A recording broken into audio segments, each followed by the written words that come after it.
Olá! Na aula passada a gente viu o sistema de tipos para expressões aritméticas e para expressões booleanas.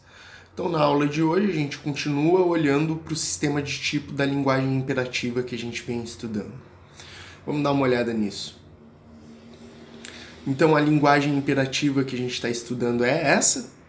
Ela é definida por essa gramática, né? Os comandos C eles são o skip, a atribuição, a sequência de comandos, o if, e a gente colocou um loop aqui, o while, né?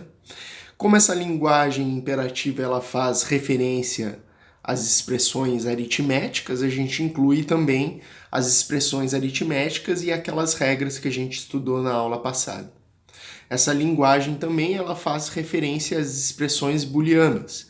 Então, todas aquelas regras para expressões booleanas que a gente estudou na aula passada, elas também são válidas para essa linguagem.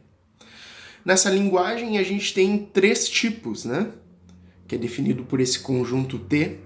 Então, como a gente tem as expressões aritméticas, elas possuem tipo int. As expressões booleanas, elas possuem tipo bool. E os comandos agora, como nenhum desses comandos retorna valores, os comandos eles têm tipo void, conforme a gente vai ver nas regras agora logo adiante. Lembrando também que a gente usa nas regras de tipo da linguagem, a gente usa um delta, que ele funciona como a tabela de símbolos do compilador, né? Ele é um mapeamento de variáveis para seus respectivos tipos. Então é um conjuntinho que é parecido com aquele sigma que a gente estudou nas linguagens imperativas, só que ao invés de conter o conteúdo das variáveis, ele tem o tipo das variáveis. Então, lembrando, né, aqui tem um exemplo de delta, onde a variável temp possui tipo int, a variável x possui tipo bool e a variável y possui tipo int. E como é uma relação funcional, né, a gente pode usar esse delta como uma função.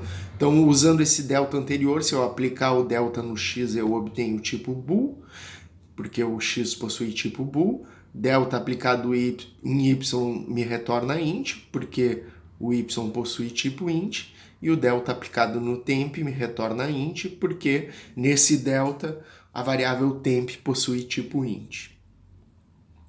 E o julgamento de tipos ele possui esse formato, que ele quer dizer o quê? Que o comando C possui tipo T, dado o mapeamento delta.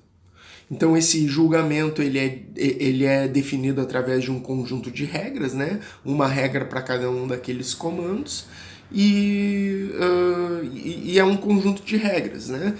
Bem parecido com aquelas regras que a gente estudou para expressões aritméticas e expressões booleanas.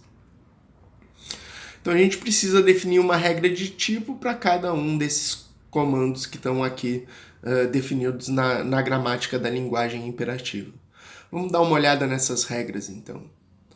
Então, o comando skip, ele é aquele comando que não faz nada, né? Então, dado qualquer mapeamento, ele sempre vai ter tipo void. A atribuição, né? A atribuição, ela possui tipo void. Por quê? Porque, na verdade, a atribuição, ela só faz uma modificação na memória e não retorna nada. Pelo menos essa atribuição que a gente tá usando nessa linguagem imperativa que a gente está estudando. Então, ela simplesmente faz essa modificação na memória e não retorna nada, por isso que ela tem tipo void. Então, qual é a jogada? Como a gente está fazendo a atribuição, né, a variável x tem que possuir o mesmo tipo da expressão e. Então, o que a gente faz? A gente olha no mapeamento delta o tipo de x, né? O x vai ter um tipo t qualquer. E a gente precisa verificar, então, que a expressão e que está sendo atribuída, possui o mesmo tipo t. Notem que para essa linguagem, o tipo t, ele sempre vai ser int, né? Porque o e é uma expressão aritmética, então essa variável ela sempre tem que possuir tipo int. Essa regra é um pouquinho mais geral, permitiria que a gente tivesse variáveis e expressões de qualquer tipo, mas no nosso caso o t sempre vai ser int. A sequência de comandos, né? A sequência de comandos possui tipo void, mas para ela ter tipo void, né, o primeiro, a gente tem que analisar se o primeiro comando da sequência possui tipo void, e o resto da minha sequência de comandos tem que possuir tipo void também. Se C1 possui tipo void, C2 possui tipo void, eu posso concluir que a sequência C1 seguido de C2 possui tipo void. O if ele é parecido com o if de expressões, mas ele retorna comandos, né? Então o nosso if ele tem que ter tipo void, mas para ele ter tipo void eu preciso analisar a expressão booleana. A expressão booleana tem que ter tipo bool. O ramo do then, que é C1, tem que possuir tipo void. E o ramo do else também tem que possuir tipo void. Se isso acontece, né, se B possui tipo bool, C1 possui tipo void e C2 possui tipo void, então eu posso concluir que o if possui tipo void. E por último a gente tem o while, né? Então, while B do C, eu preciso verificar se a expressão booleana B possui tipo bool e se o comando C possui tipo void. Se o booleano bool possui tipo void e se o comando C possui tipo void, então eu posso concluir que o meu while possui tipo void. Vamos olhar então um exemplo de julgamento de tipo. Eu tenho aqui um mapeamento que me diz que o x possui tipo int e eu quero julgar então se esse while aqui possui tipo void, né? While x menor ou igual que 10, do x recebe x mais 1. Quero construir um julgamento de tipo que me mostre que essa expressão, que esse programa possui tipo void. Como esse programa é um while, né? Lembrando a regra do while, o que ela me diz, né? Que a expressão B, eu preciso julgar ela e ela tem que ter tipo bool, e o comando C eu tenho que julgar ele e ele tem que possuir tipo void. Então eu começo com o meu programa, né? E aplico a regra t-while, né? O t-while, ele primeiro me manda verificar se a expressão booleana possui tipo bool. Bom, a expressão booleana, eu subo ela, então ela é x menor ou igual que 10, preciso julgar se isso tem tipo bool, aplico então a regra telec. A regra telec me manda observar os argumentos do menor ou igual. Bom, o primeiro argumento é o x, e o x ele possui tipo int.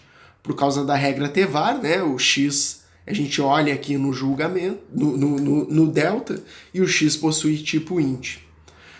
O segundo argumento do menor ou igual é 10. 10 sempre possui tipo int por causa da regra tenum. Então, como os dois argumentos do meu menor ou igual possuem tipo int, pela regra telec, eu posso concluir, então, que o menor ou igual possui tipo bool. Falta, então, a segunda premissa da regra while, né, que me julga o tipo do comando, né? Então, eu tive que quebrar, pois não cabia no slide. Então, aquela árvore A é essa árvore que está aqui, que eu preciso julgar o tipo do comando, que é x recebe x mais 1, possui tipo void. Obviamente, então, eu vou aplicar a regra da atribuição. A regra da atribuição me manda ver o tipo da variável. A variável possui tipo int, por causa do delta que me diz que ela possui tipo int. Então, eu preciso verificar se a expressão x mais 1 possui tipo int também. X mais 1 é pela regra t-soma, né?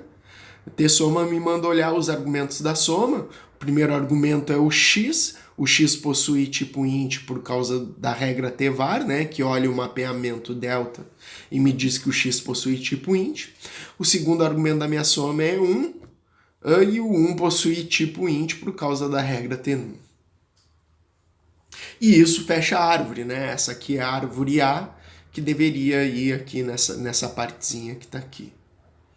Bom, era isso que eu tinha para mostrar para vocês hoje. Até mais e um abraço.